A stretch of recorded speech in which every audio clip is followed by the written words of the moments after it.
Bien-aimés dans le Seigneur, Shalom, que le Seigneur vous bénisse partout où vous retrouvez, que la paix de Dieu vous accompagne. J'aimerais m'entretenir avec vous pendant quelques minutes sur ce petit sujet, sur les combats spirituels. Quand on parle du combat spirituel, il s'agit du diable d'un côté et d'un chrétien ou d'un enfant de Dieu de l'autre côté. Le diable nous attaque depuis notre conversion. Donc vous devez savoir, depuis le jour où vous êtes converti, vous avez déclaré la guerre au diable. Ce qui fait que chaque jour, le diable vous combat, le diable nous combat. Et la question qu'on se pose, c'est comment tenir dans les combats spirituels. Comment faire face à ces combats. En lisant Ephésiens chapitre 6, verset 14 à 18, vous allez remarquer avec moi que l'apôtre Paul va énumérer 6 armes spirituelles. Si c'est 6 armes spirituelles que nous allons nous entretenir avec vous, les premiers ou la première arme que l'apôtre Paul place en premier pour notre défense. Et si j'aimerais déjà souligner que toutes ces armes, à l'exception d'une seule, toutes ces armes, c'est pour nous défendre. Et la première arme pour notre défense, c'est la vérité. L'apôtre Paul dit, la vérité pour ceinture. Il prend la vérité, il les compare à la ceinture que nous portons.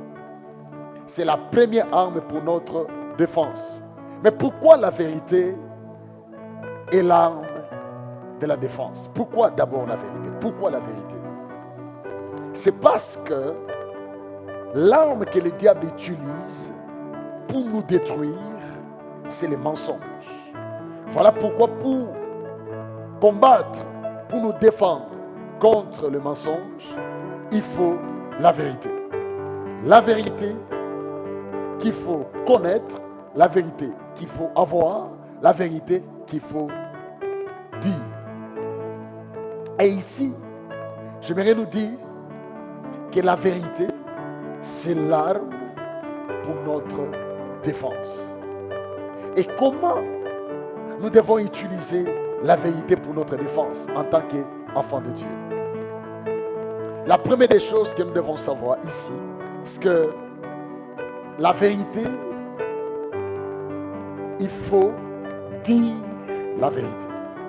Cette vérité-là, c'est la conformité de nos paroles et nos actes par rapport à la parole de Dieu.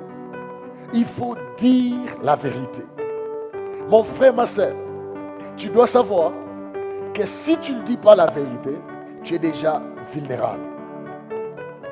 Nous devons utiliser la vérité. Pourquoi? Parce que Jean chapitre 14, verset 6, la Bible présente Jésus comme la vérité. Et parce que Jésus-Christ est en vous, vous devez dire la vérité. Vivons la vérité. Chaque jour, tu dois dire la vérité. Il faut éviter les mensonges. La plupart des enfants de Dieu utilisent les mensonges pour se protéger. Pensant qu'ils sont en train de se protéger, pourtant, vous mettez à nu. Le diable vous voit sans arme. Vous n'êtes pas protégé quand vous utilisez son arme. Les mensonges, c'est l'arme du diable. Il ne faut pas utiliser l'arme du diable pour les combattre. Vous ne devez pas utiliser l'arme de l'ennemi pour les combattre. Vous devez utiliser la vérité pour combattre le diable. Alors faisons attention. N'utilisons pas les mensonges. Mais malheureusement, beaucoup des enfants de Dieu sont là-dedans. Ils vivent dans les mensonges. Ils utilisent les mensonges. Le diable, il est risé. Vous allez remarquer avec moi que dans ce monde, il y a même une journée internationale connue mondialement, la journée internationale du mensonge, les poissons d'avril. Tu ne peux pas utiliser les poissons d'avril disant que non, c'est juste une blague.